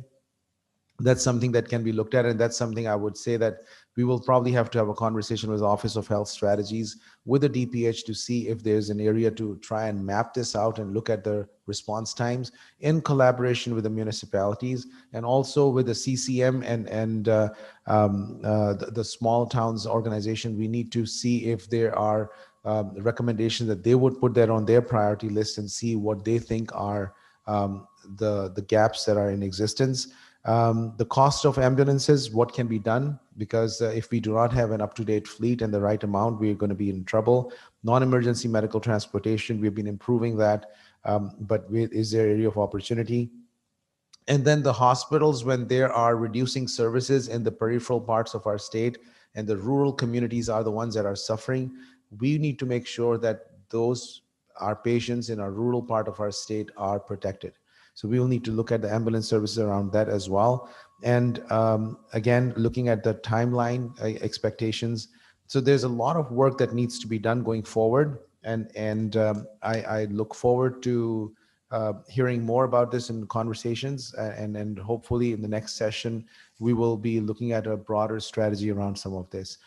With that, I would ask the closing comments for our conversation today be from my esteemed co-chair. Thank you, Senator Anwar, and thank you for putting together today's forum. I think we've done more than scratch the surface, but I think I concur with the senator. We still have quite a ways to go. And I think his initial attempt to define some action steps so we can structure the conversation going forward is really important. This is a tough time for we legislators in that we're distracted. And I don't think we have the luxury of being distracted on this topic until next January. So I hope that we sustain the momentum that we've established here, and that if it requires more data, as it clearly does, and more interactions, well and good. But I think it's equally important that we start to convene groups that are have a common agenda for bringing about positive change. And it sounds as if that's going to need to take place in a variety of contexts at a variety of levels, whether it's municipality, whether it's supporting volunteers, whether we're going to need to ask something a little different from hospitals in order to make sure that no gaps are created. So great start. And and of course, should go without saying, but we never let it go without saying, I want to thank Bev Henry, who sustains us. And this would not happen without her, and anybody who doubts that doesn't know what it takes to put something like this together. So again, thank you, Bev. And I want to thank everybody who participated today, and I look forward to the next conversation. Thank you, Senator. And we adjourn. Thank you. Thank you, Senator.